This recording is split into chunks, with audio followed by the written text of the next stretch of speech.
You can hide from AI and be afraid of it, but it's here and it's the worst it'll ever be today. And so I would say get on, understand it, grow with it. But more importantly, the challenge remains the same. How do we take care of people? How do we create structures that enhance experience for people and really allow AI to be used for good? And that good is best defined by the outcomes you desire for your clients and for your staff. And then be courageous. Go learn it. Get after it. You're listening to RevOps Champions, a podcast created for B2B leaders to help you align your people, streamline your processes, trust your data, and leverage technology in order to grow your business.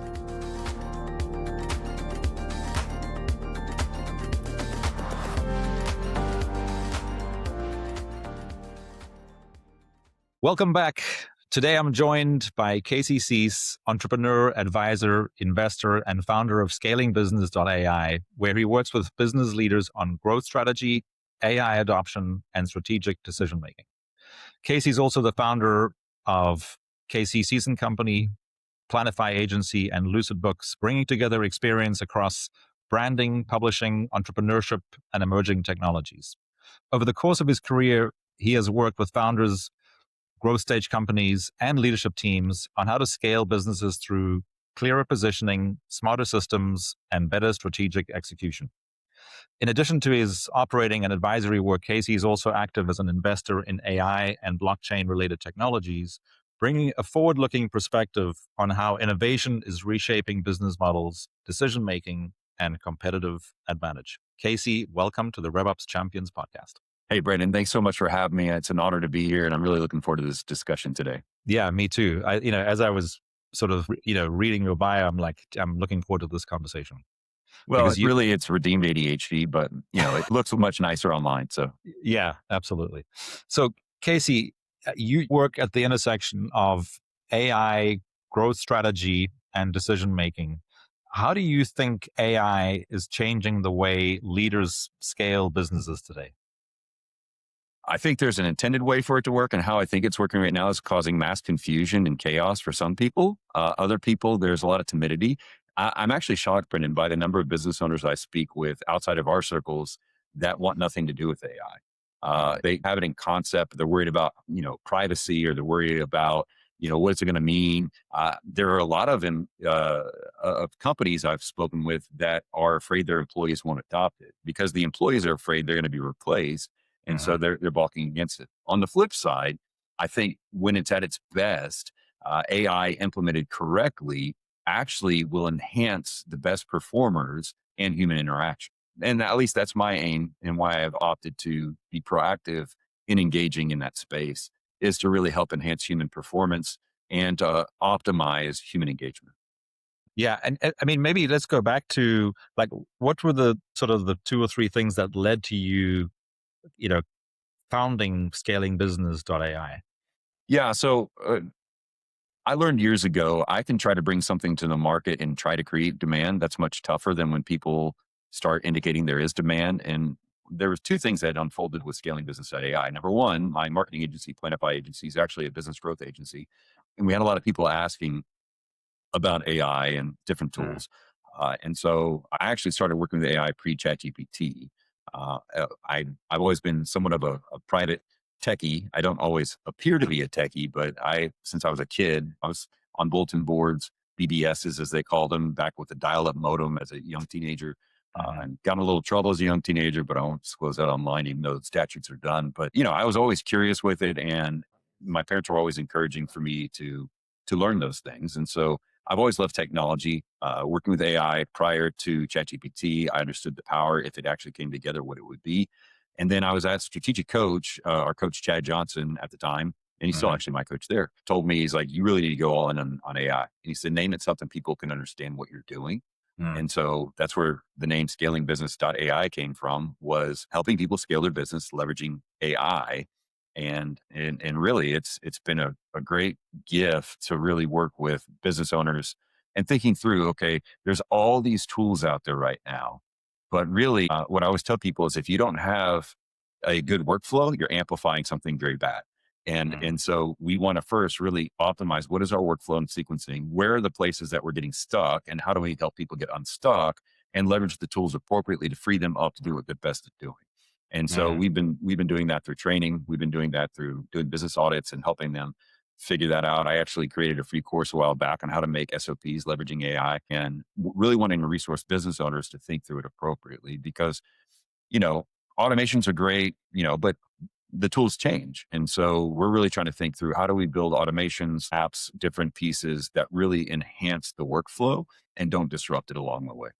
So there might be something more there. So what you're saying, a lot of companies are adopting AI tools quickly, but not all are creating meaningful business value. So what separates strategic adoption from surface level experimentation? Well, I'm an experimenter, so I love it. But adoption, I think, has a few layers to it. Number one, you have to see what's irritating. Like, what am I doing that's causing friction or irritation, Hmm. and that it's just repetitive over and over again. Hmm. The reality is automation is not new. I'm in Texas, so I call it Zapier. Some people call it Zapier. You have Make, you have N8N, you have all these different automation platforms. Hmm. Automation's not new. What's new in that is the agentic decision-making process. Before it was an if-then statement, basically, of if this happens, then do this.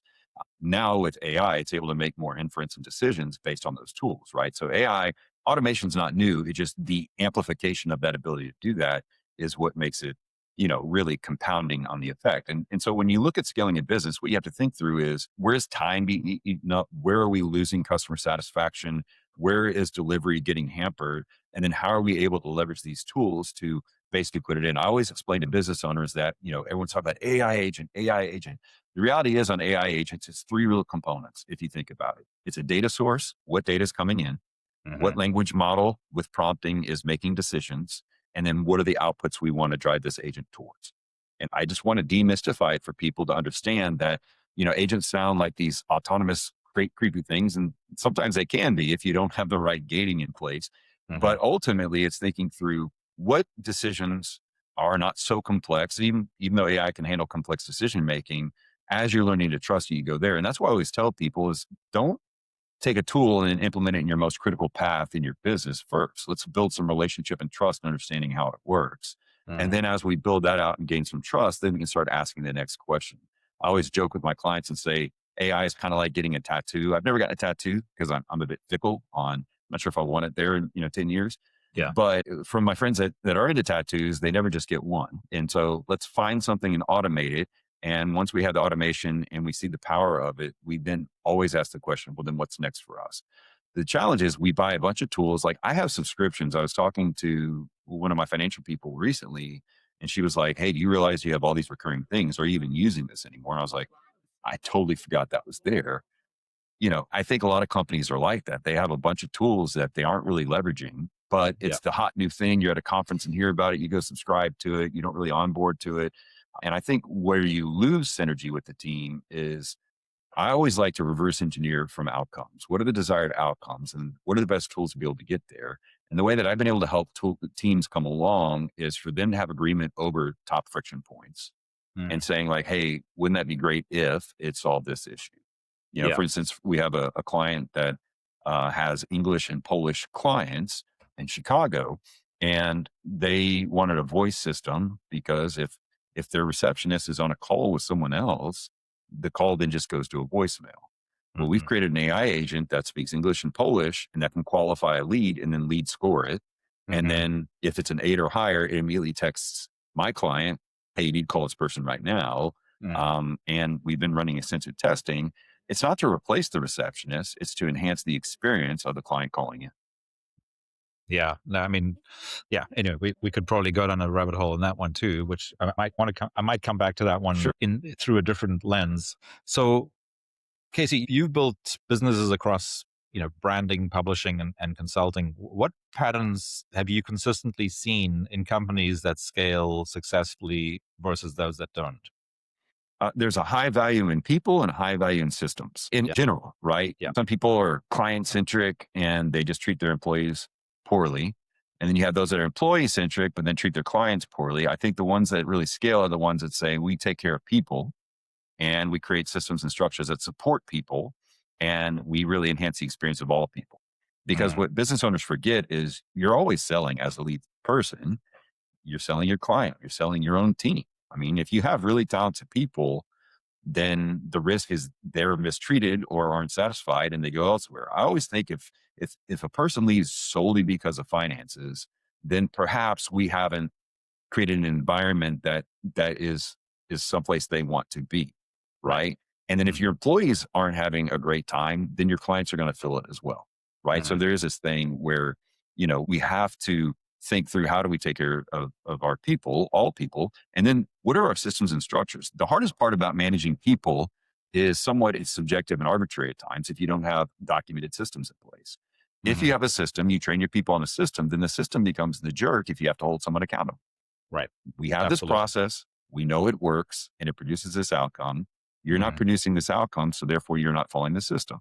Or if you follow the system to a T and it's not producing the outcome, the problem isn't the person, the problem is the system.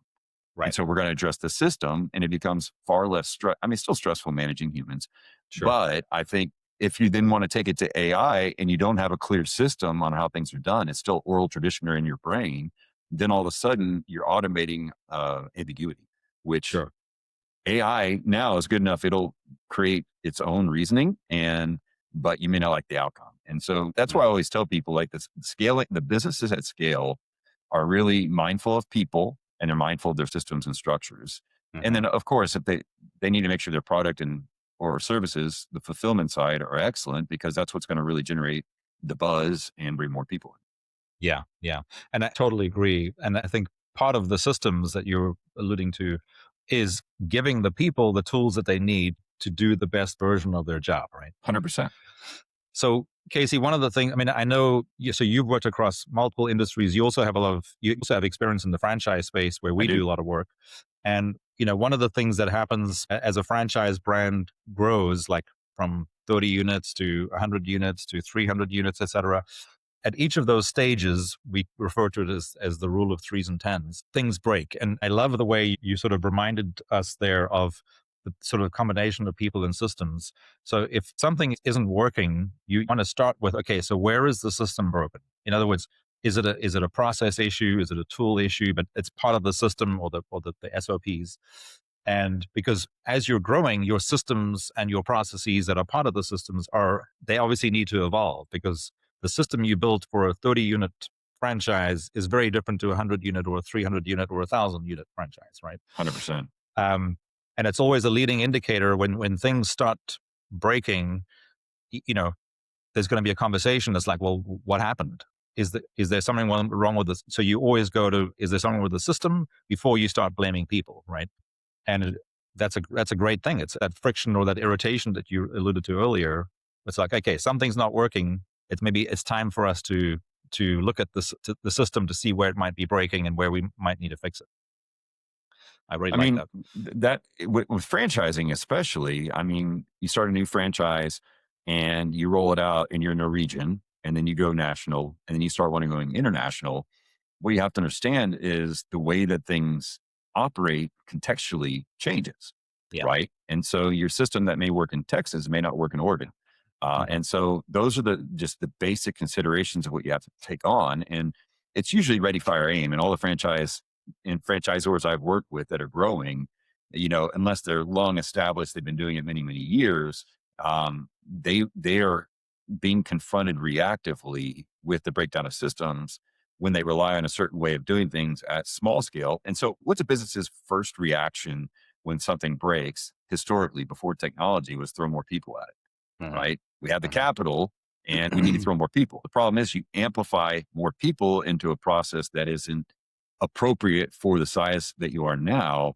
You're just having an amplified problem and more overhead, right? Mhm. So you're getting louder. And I'm finding the same thing is true with AI. And so really what you think through is, okay, we have to do an audit. What are the steps? And I try to simplify it for people as well, Brendan, especially like in the franchise space. What are the three primary steps? Whether you're bringing in new franchisees as a franchisor, okay, where are we getting stuck, right? Mhm. It could be people are trying to sell their franchise as quickly as we're able to bring in new people. And so we're having to try to support that on there so it doesn't shut down. That's a problem, right? Mhm. And Mhm. and then look at the frictions, or hey, maybe our franchisees are coming in, but they have the first 6 to 18 months, they're killing it, and then it starts declining. What's broken? And so, Mhm. really, and I have the luxury of being an outsider coming in. I'm not feeling the day to day stress of it as a franchisee or a franchisor. I can Mhm. ask the harder questions, and so can you, and the work that you do.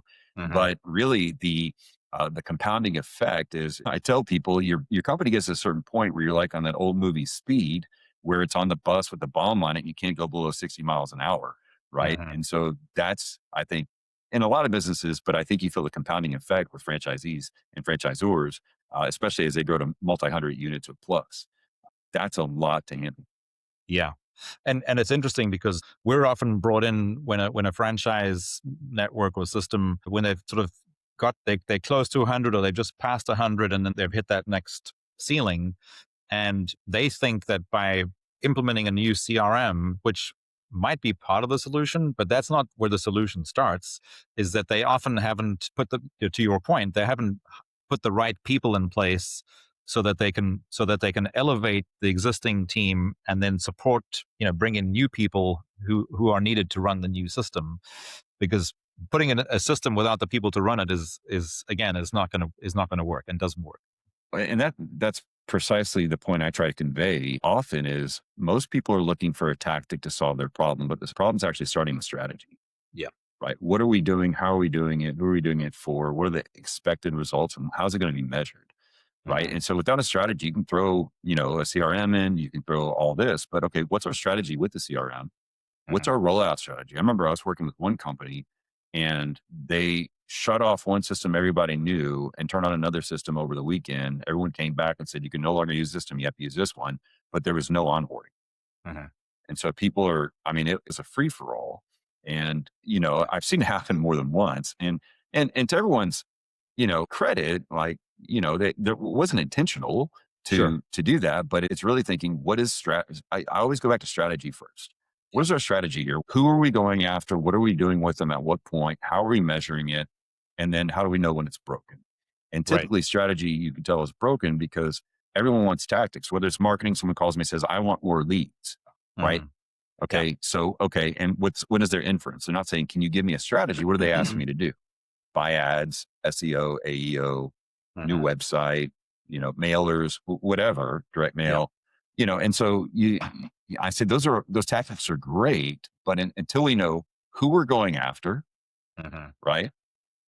What journey are we going to take them on and how are we going to measure it? If we don't have that clearly defined, we're always going to be at odds with each other Hmm. because I'm coming in as an expert of doing what I know how to do and you're an expert in knowing what you have to do. But if we don't have an aligned strategy, then Hmm. I could see it working. But if you don't see it, then you're not going to be, really love it. Or if I luck out without a strategy and I'm able to bring a ton of leads in, but the leads that we've been going after stop coming in, we're Hmm. going to argue tactics, right? Yeah. Yeah. We have to align on a strategy. And that's really where I come in as a strategic decision advisor is thinking through, okay, let's think through the strategy, the decisions that go along with it, and then how do we measure it and then apply the right tactics? Because you and I both know this in marketing. Hey, meta ads work great, then they don't. Hmm. Google ads, Google search used to be amazing. Now it's a hit or miss depending on your sphere of influence. So if you don't have a strategy, you can't ever test new tactics. Yeah. Same with rolling out a more improved CRM. I can't tell you, Brendan, how many companies that are doing multiple millions, their Hmm. CRM at best may be a spreadsheet, Yeah. Yeah. or using a tool that isn't really ever created to be a CRM. They just kind of force it into because they don't Hmm. want to pay, a thousand or, a couple thousand or whatever the cost is for a CRM. Yet they're Hmm. making 200,000 a month.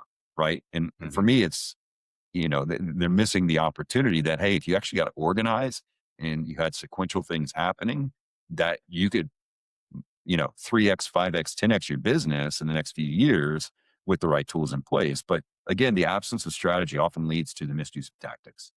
Yeah. Yeah. No, that totally resonates. And I mean, I guess you're not the first smart person who's shared that view that I completely agree with. The other person who I had on the show last year was Jeff Woods, who wrote Yeah. the AI driven leader. Yeah. And that's very much, I think, well, I guess the advantage he has is he put it out there before, even though a lot of us were thinking about it, he's the one that Yeah. actually put it out there. And Awesome. so, Good for him. yeah, so I put That's him, great. so I got him on the show. And again, it's like, and this is, if you think about it, this was 18 months ago that he published the book. which seems like a lifetime ago. Yes. But his whole point, because again, he was seeing the same things that you and I are seeing, which is that AI is not a technology problem, it's a strategic leadership problem, That's right. right? Which is essentially what you're talking about, is like, it's about strategy and decision making, and that can only be made by a leadership team. Well, and I So, think we want to go back even further and give a nod to Michael Gerber, right? The hmm E-Myth Revisited author, and say, like, most technicians become entrepreneurs, but they're not really entrepreneurs. They're technicians who own a job, hmm and they're not thinking through, how do I actually turn this into a business? It goes from owning a job to owning an asset that produces revenue and yeah, it is scalable. And so, I mean, we're repackaging the same thing as it goes. You look at, Vern Harnish's work with Rockefeller Habits and scaling up. We've been attacking this for a long time because, I've known some businesses that have grown like rockets with not much structure. yeah, And it always ends up in a crash of some sort. sure, Right. absolutely, And yeah, so I think what we have to think through is, like, people don't like to slow down and invest in strategy. They want to, crush it. And that's what people on social media are saying. Go crush it, crush it, crush it. The problem is anybody who's crushing it at scale has also had the wisdom to say, how do we build a structure that's sustainable to allow the energy to continue to have a structured force, yeah, to be able to contain it and grow it, whether it's AI or marketing or sales or franchising, whatever it is, we have to ensure that our systems are there. And everyone then pigeonholes me as a systems guy. hmm I I I can do it. That's not my favorite, but I appreciate it. It's like accounting. I don't ever want to be an accountant. I don't want to be a CPA. I hmm understand way more now than I did 10 years ago, hmm but I really appreciate the works that tax planners and CPAs do, and business attorneys and estate planners, because you have experts coming together and aligning themselves. And that's why people like yourself are so important to bring into a business, because you have your expertise and that really helps them find the leverage they need much faster. It may not be mm, as cheap, but it's a lot faster. yeah, yeah. And it's interesting that, as you were talking, I think everybody listening intellectually gets the saying, what got us here isn't going to get us there. But somehow, it's really hard when we have to make that decision on, like, what needs to change from what got us here to where we're going. It's a lot harder to, going through it yourself versus seeing it from the outside. I guess we see all the time, like, where things need to change, but it's a lot harder to do when you're the leader that has to make the changes. And there's a lot of psychology, and brain, sort of head trash that goes into why people hold on to what worked in the past instead of letting go and moving to what's next. Well, I have a theory. I don't know if this is a place to share that theory of why that happens, but Please do. Yeah. okay, great. I've been invited. So I just got you double opt in. Here we go. The fact is everyone's searching for significance of some sort. hmm And I think there's just as much of the fear around change is pronounced. And I don't think, I don't think the fear is, what if this doesn't work? That's part of the fear, right? Because if you have something that's at least comfortable, profitable, or whatever, and you make a risk to change something and it hurts it, that's a valid fear. But I hmm think for business owners, especially entrepreneurs, when we start something in our search for significance, if we do a radical change that frees up a ton of time, I don't really have vision for what's next for me. And hmm so how am I significant? How do I maintain significance in this business or anything else? If it can run pretty much without me, what do hmm I do with that? Right. And so I think I've seen that book works coming in, and I'm like, well, if we do the solution, I'm sure it'll work and everything else. There's a Yeah. lot of pushback. And I just became curious about that. Yeah. And as I started digging in, I realized a lot of people are, but then what am I going to do? hmm Really was, I mean, that's the undercurrent of, they don't have a vision. Now, some people on the surface say, I'll go play golf more, I'll do this or that. The fact is, there's only so much golf you can play. And a lot of people, when they first started their company or their work, really liked the work, Yeah. right? But as they grow up, the business grows, like their focus needs to shift. And so without that vision of what's next, I think there'll be more apprehension. And Mm. that includes our employees, people on our Yep. team. If we don't have a vision of how they could better spend their time by taking some of the things off their plate, they're going to hold on because they've associated their value to their current efforts. Mm. And so Yeah. I think until we can provide a vision towards that end, you're always going to hit that resistance. And once the people I've seen that have been able to scale have acknowledged that truth of, like, I'm not sure what to do. And Hmm. I said, well, part of it is your capacity is at 98 out of 100. And so you don't have any breathing room to reimagine. So guess what? You had the imagination before when this thing wasn't even, when just getting started wasn't really working. And so what we can trust is with the appropriate structure, your imagination will come back. Unfortunately, those people that have pushed through that, I've seen that come back. And Mm. either they've invested in other places, they've reinvested in other types of businesses like theirs.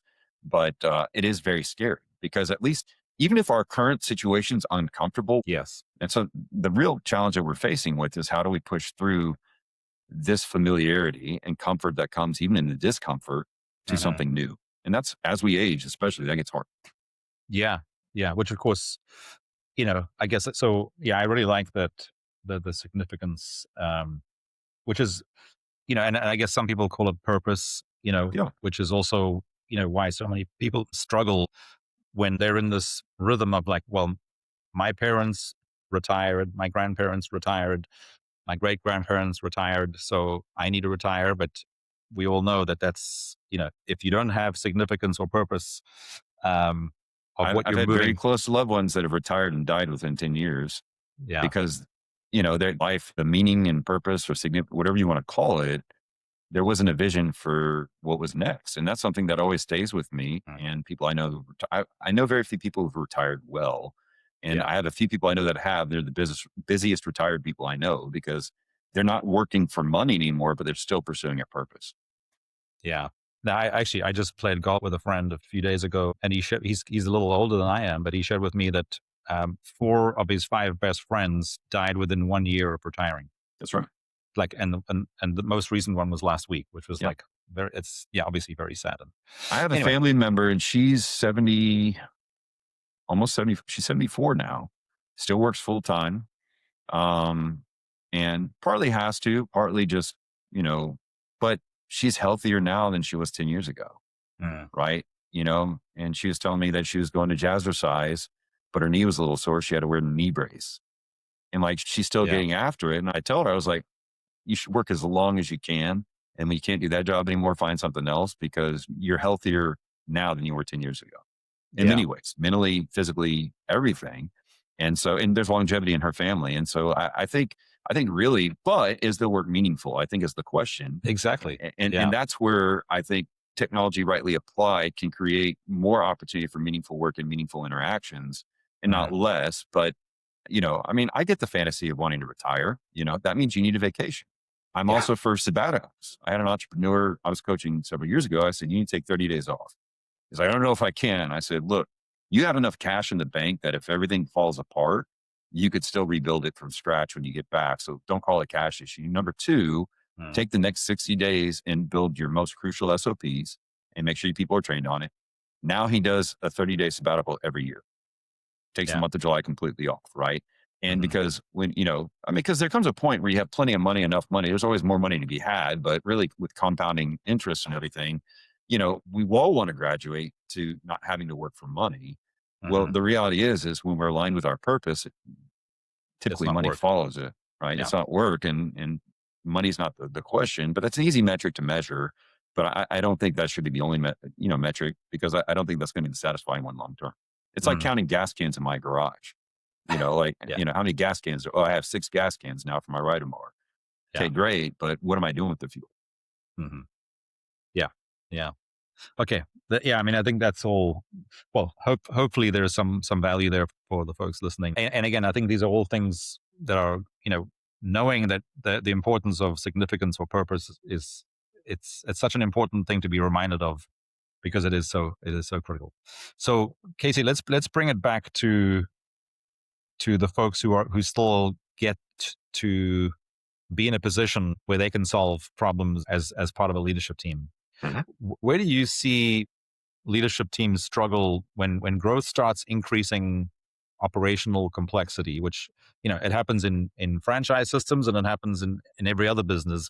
When you're growing, operational complexity increases.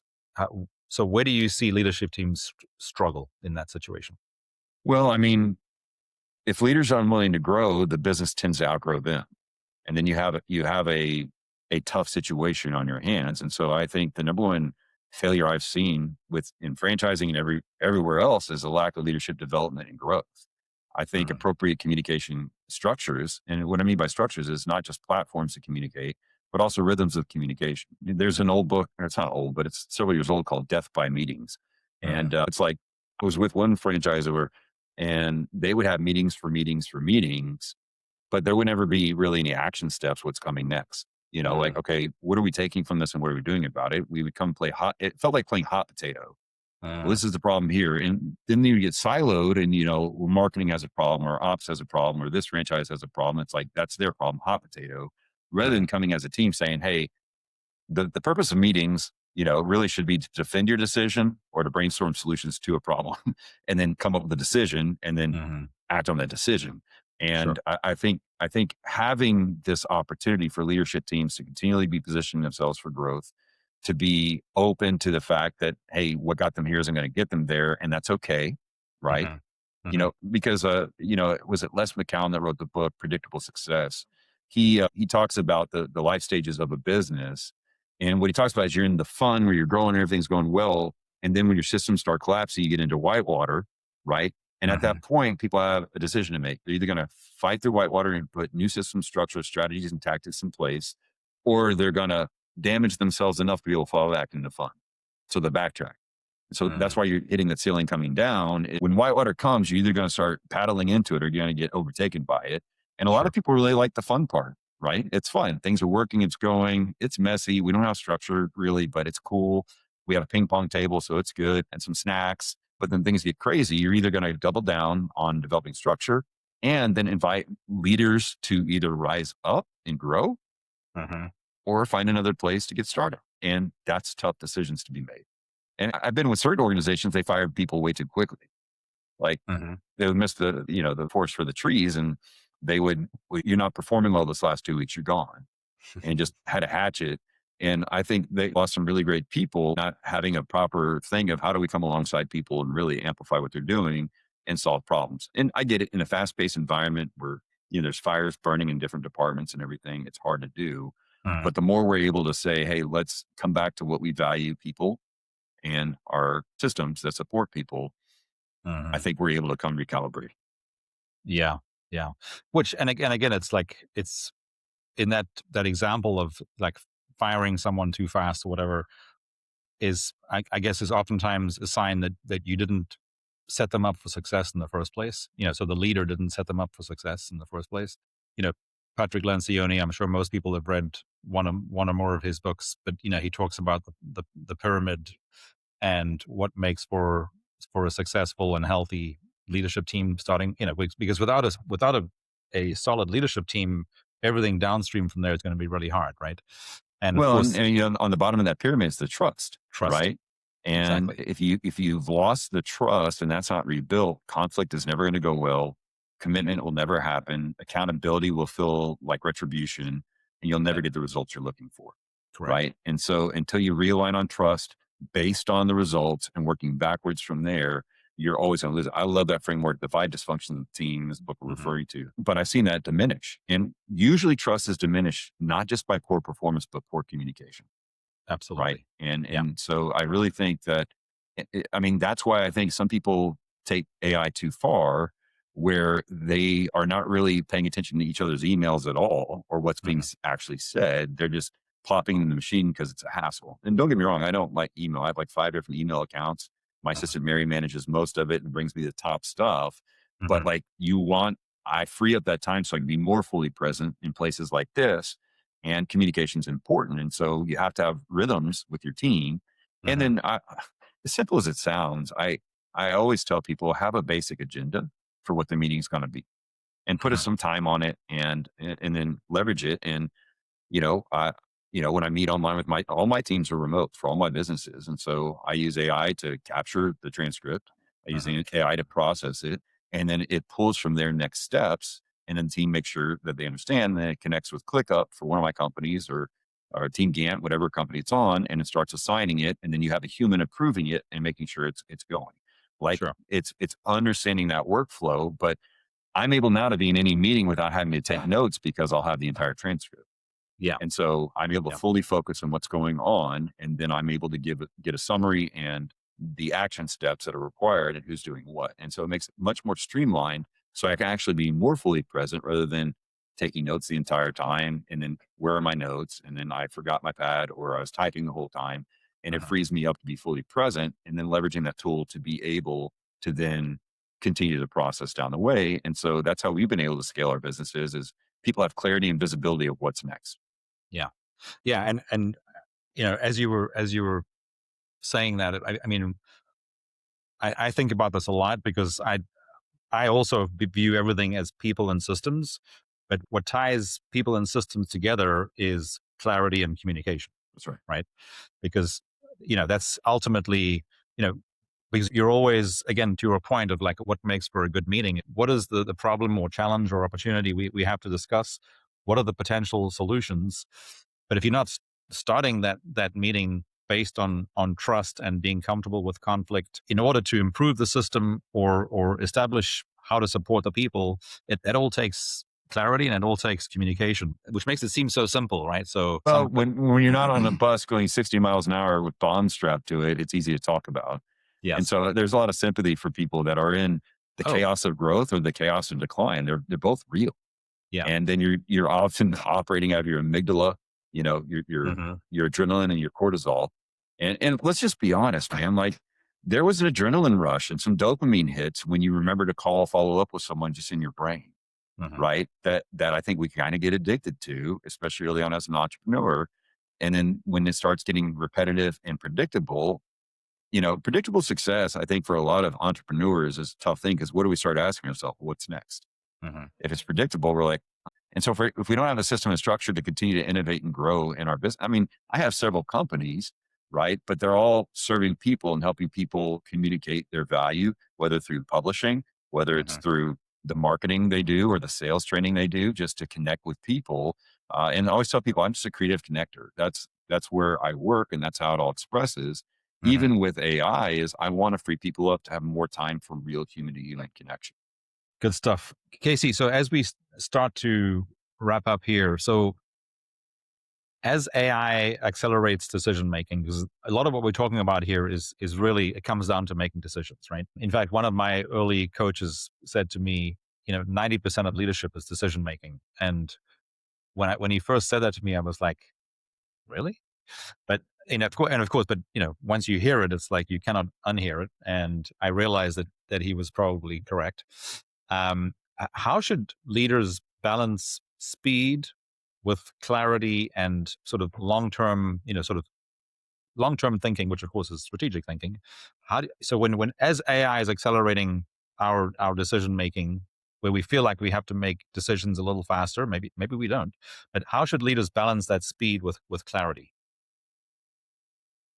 I think first with some humility that, hey, AI is a great exposer of things that maybe we got away with before. And I think that's inherently one of the meta narratives happening is like it's harder to hide Hmm.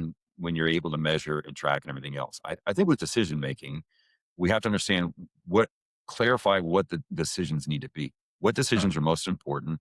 Who needs to make the decision? And what are the implications? And how do we measure the rate of decision?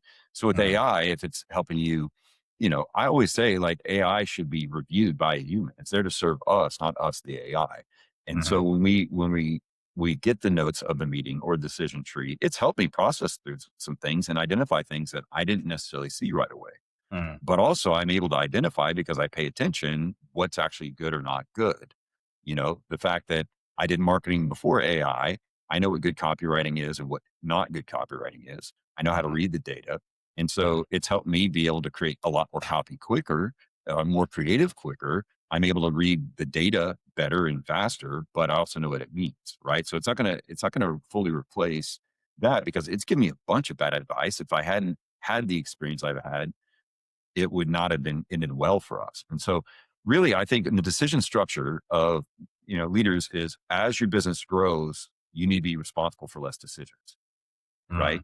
Hmm. But you are responsible for what is our decision making process? What are our values? What is our vision? What matters to us? And then provide some gateways to decision making. If you're able to do that with your humans, you'll be better able to prepare your AI to do the same thing. So I guess I'm just thinking like, so if as you look ahead, maybe sort of just going a little deeper onto that one, how do you see AI reshaping, leadership, operational systems, and competitive advantage over the next few years? If leveraged correctly, I think AI will help leadership by improving communication. And what I mean by communication is not just merely sending and receiving, information back and forth, right? Hmm. I think it's also the repository of information. I can't tell you how many times in the past I had a meeting with someone and had handwritten notes somewhere and it completely had forgotten that I said I would do something or approve something. I think leveraging AI for a repository of what are the key decisions that were made recently and helping leverage AI to keep those in front of everybody, I think is going to be very important on the form of leadership. And then I think also helping think through, market dynamics. I think the research ability of AI now to do competitive analysis and to see where we really fit as a leadership team needs to be there. But I think again, intentionality can't go away whether the tools improve beyond us because we are made to need each other. And whether we like it or not, right? I'm a human being. I know how awful I can be, but at the same time, I know at my best, I really bring value to other people. And so I want the tools to allow that to happen, not bring out my worst. When it comes to operations, I think really, if we're people centric, how can we improve the life of our customer or client? How can we improve the life of our employees? I think that's a framework by which AI really can thrive. Right. Hmm. And I'm not saying like I'm an advocate for letting people go before AI came out. So I'm not saying replace people, but if AI clearly can run laps around a person, what I have found in the last couple of years is those who are already high performers who embrace and understand AI, their performance is like adding five of them to the team. Yeah. Right. Hmm. What I found for people that are poor performers, they're typically resistant and they're exposed very quickly that they don't have a desire to become relevant. Yeah. I heard one coach put it this way: you either coach a person up or you can coach them out. And so Yes. really it is a thing. I mean, you see these big tech companies that are, cutting their staff by 40% or whatever and replacing with AI. Uh, For me, it wasn't just an AI thing. It was we had a bad system on how to manage people, structure people, and get the best out of people. And that was, I think, a symptom, as I said earlier in this conversation, of just throwing people out of problem, mhm. right? That Yeah. that ultimately I think exposes. And if it's a publicly traded company, we also know that cutting overhead like that makes people like us who own their stocks very happy because the profitability is going to go up. So I think there's a mixture of things that we want to blame AI for, but the reality is it still reflects back on leadership. And then what was the third one? You said leadership, operations, and what was the third one? And competitive advantage. Yeah. Competitive advantage. I mean, if you uniquely positioned with an offer or a brand, what this does, if your other pieces are in place, your people are in place, your systems are in place, it's like adding rocket fuel Mm, because you're able to replicate and scale like no one else. You're able to get people, imagine you're a franchisor, you have all the SOPs, but your franchisee who's grinding and trying to make it happen has to go then and search for it, look for it, whatever, as opposed to having a custom bot that's based on your SOPs. They can immediately pull up, ask a question, put the scenario in, and it gives them complete guidance on how to solve that problem, who to mhm, call, what to do, where to order, where to click. It's mhm, serving them like that. Think about the number of reps you would have to not have that mhm, are, I mean, I remember working with one large franchisor, helping them. I was in the marketing, but I was also helping with some leadership items and watching the amount of repetitive calls they would get. And they're like, you have to go look at your SOPs, go look at the SOPs, go look at the SOPs. And they're even using a website where they could search for things. But if AI was really deployed in that way, immediately they would call them because they would get a better answer. So set up a voice AI that answers their questions. mhm. Oh, you need more supplies, call ABC Paint, call this or Yeah. that, go get Yeah. this. I think really being able to deploy it strategically to serve our people and to support our structures is the secret sauce that really amplifies the growth opportunity. And a lot of your competitors aren't doing it yet. They Mhm, they they might have Copilot in their Microsoft suite, but mhm. they're not deploying actual tools to really make powerful exchanges happen. Yeah.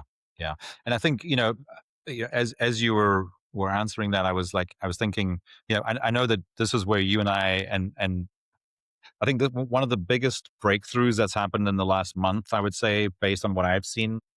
And I know you and I are aligned on this as well, as are many other smart leaders that I respect, is exactly that mindset that existed until in my mind, it's a month ago. It might be a little more, where AI was there to replace people, whereas I think the way we're actually thinking about it is it's there to enhance our people, right? I mean, And that's 100%. I mean, look, if let's say I have a great carpenter, but he has a little toolbox from Dollar General, Mhm. right? Where it has like, it's maybe it's an amazing hammer, but it's a small hammer. And it Mhm. came with like, you give it to my daughter when she went off to college to have in her apartment, Uh-huh. not a professional hammer. You take a great player and give them the right tools, all of a sudden the production goes up. Why would you Mhm. want to replace that person? Yeah. Because you're going to need people to manage the AI. Well, AI can manage itself. Sure, but is that the society we really want to live in? Uh-huh. What could do better than humans? Well, I don't know about you, but there's something that's endearing about human frailty. And that's why my family and I are investing in old art, is Mhm. because I think people are going to long for the thing. Yeah, can you make more beautiful art with AI in a minute? Probably.